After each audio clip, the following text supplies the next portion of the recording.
এই নামটা চেনা লাগারই কথা। তার চেহারাটা হয়তো অনেকের মনে গাঁথা আছে।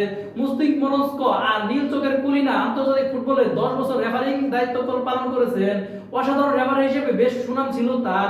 1998 সাল থেকে 2003 সাল টানা 6 বছর International Federation of Football History and স্ট্যাটিস্টিক্সের বিশ্বসেরা রেফারির খেতাব জিতেছেন তিনি। নিখুঁত আর নির্ভুল রেফারির জন্য যেমন সুনাম ছিল কুলিনা, তেমনি তাকে সবাই চিনতেন কঠোর এক রেফারি হিসেবে।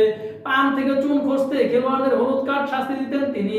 সেই কুলিনায় কিনা 2002 সালে বিশ্বকাপের ফাইনালে পরিচালনা করতে গিয়ে লোভে পড়ে এক ইচ্ছাকৃত ভুল করে বসেছিলেন। ইচ্ছাকৃত সেই ভুলের কথা সাবেক ইতালিয়ান রেফারি সম্প্রতি বলেছেন লা রিপাবলিকা পত্রিকায় দেয়া এক সাক্ষাৎকারে।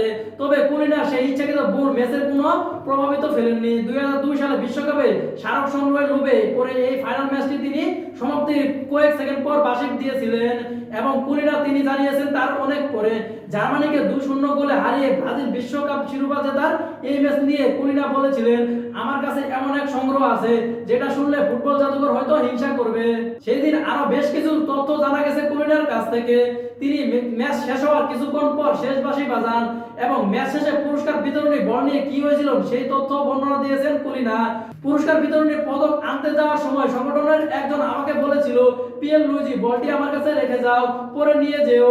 আমি বলেছিলাম কোনো সুযোগ নেই, বলটি আমার কাছেই থাকুক।